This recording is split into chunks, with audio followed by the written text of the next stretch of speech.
See, this is a case, my friends.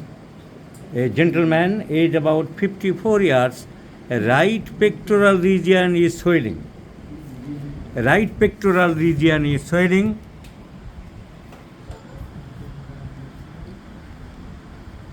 For about 2 months.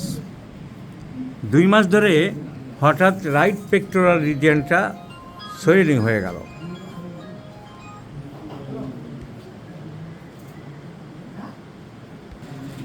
So there is no definite cause, কোনো কারণ কিছু পাওয়া গেল না।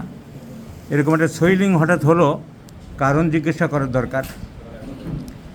রোগীরা নিজেরাই অনেক সময় পরীক্ষা নিরীক্ষার জন্য ব্যস্ত হয়। উনি অনেক পরীক্ষা নিরীক্ষা করলেন, চেস্ট ওয়াল, এক্স রে, ইউএসজি, এটা ওটা। আর আমাদের যে কেস টেকিং করলো একজন, সেইগুলো লেখার জন্য অতি ব্যস্ত হয়ে পড়লো।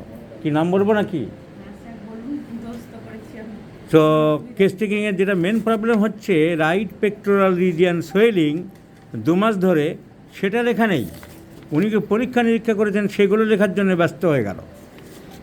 তো কোনো কারণ যদি নদীতে চান করে বা ঠান্ডা জলে চান করে হতে পারলে আমরা রাস্টক্স ভাবতে পারি।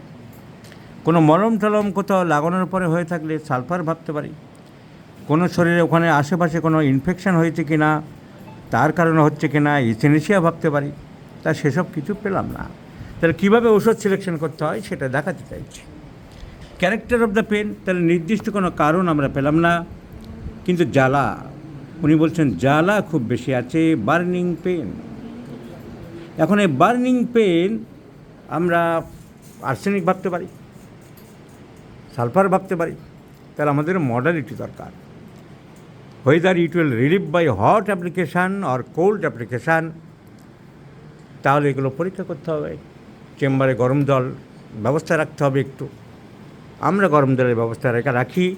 এই সমস্ত বাতের ব্যথা, অ্যাকিউট পেন, বয়েলস, অ্যাবসেস, এগুলো মডালিটি ভেরি ভেরি ইম্পর্ট্যান্ট আমি জানি। সেই জন্য আমি ঠান্ডা জল এবং গরম জল আলাদা পাত্রে রোগীদের দিয়ে পরীক্ষা করতে বলি। উনি পরীক্ষা করে জানালেন গরমে রিলিভ হচ্ছে। So burning sensation, relieve by hot application.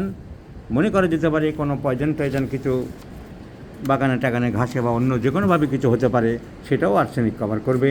So arsenic is the choice of medicine. Acute right pectoral region swelling, severe burning pain and relieve by hot application, arsenic is the choice of medicine. জানাবো কী result হলো।